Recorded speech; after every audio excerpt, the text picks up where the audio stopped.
Praise God. They really plan, my friend, to get rid of us. This is no joke. This is no joke. They really plan to get rid of us. You know, this morning I come to clean.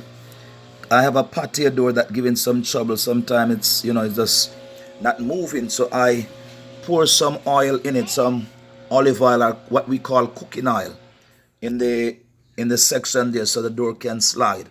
Now this morning I come back just to clean up the place, and I'm taking up plastic. Look at this. I am taking up plastic. Oh Jesus, I am taking up plastic. My friend, this is no joke. This is cooking oil that I throw into the patio door right here. See it there? My God Almighty. There's a plan to get rid of humanity. This very oil that you're looking on. All of these are oil. As soon as it dries, plastic. Look at this. Lord Jesus. You look at this. You look at this. This cannot be normal, my friend. There's no way under high heaven cooking oil can become plastic. Look at this.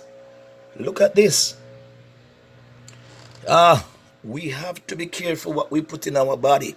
We have to be careful, my friend, because this is serious. Oh, Jesus. Look at this. Look at this. Man, this cannot be a normal thing. There's a plan to get rid of humanity. I always hear they talk about the plastic rice and the plastic apple. But now I am proving it first and experience that this thing is true. Look at this. Look at this. Okay, some of you, amen, you're doubtful, Thomas. Look at this.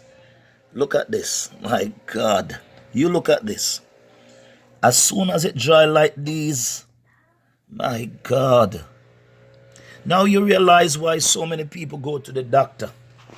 And when they go to the doctor cannot find out what's wrong with them. Listen to me. It's only God gonna able to help us. This is plastic oil and a cooking oil. What is happening? My Father, my Father. Jesus, have mercy on humanity.